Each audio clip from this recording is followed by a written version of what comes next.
I'm Amit Mishra from Jabalpur, and I am working as a MFD from last 3 years.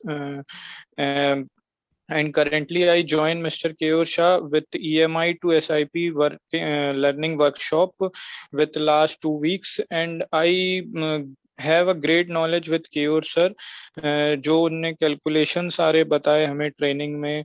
और हमें मुझे literally इस calculation part का अगर मैं देखूं तो इस कैलकुलेशन पार्ट का अगर मैं देखूं तो अभी तक मैं वैसे ही बिजनेस कर रहा था कि मतलब जैसे एज अ एजेंट और बाकी जो एमएफडी करते हैं।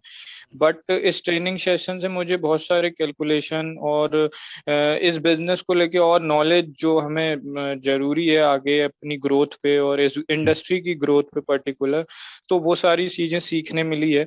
ऑब्वियसली इन 2 वीक्स की ट्रेनिंग में सारे कैलकुलेशन और सारी नॉलेज तो नहीं गेन कर पाए, बट बहुत ही अच्छा रहा। और मैंने दूसरे ही दिन से इस ट्रेनिंग का जो भी लर्निंग की है उसको अपने बिजनेस में और लाइफ में अप्लाई करना स्टार्ट किया था।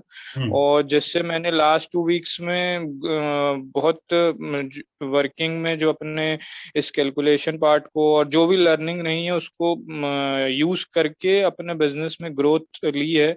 हम्म। और जैसा सर ने बताया कि फाइनेंशियल प्लानिंग हमने प्रॉपर सीखी कैलकुलेशंस के साथ, प्लानिंग जो भी सीखी हम्म। है तो उसको मैंने अप्लाई करते हुए क्लाइंट के साथ उससे डिस्कशन किया उस चीज़ों पे, उनके गोल्स पे, उसकी हम्म। प्लानिंग पे। तो उससे मैंने अपने बिजनेस में अभी ग्रोथ की भी है और आगे भी मैं इसको फॉलो करते हुए बहुत सारी चीज़ों पर फोकस करूंगा। तो डेट्स ऑल की ये मेरी लर्निंग रही है और आगे मैं कियोर शाह सर से ही सीएफपी के लिए आगे एनरोल होऊंगा और अपनी सीएफपी को भी कंप्लीट करूंगा, सीएफपी।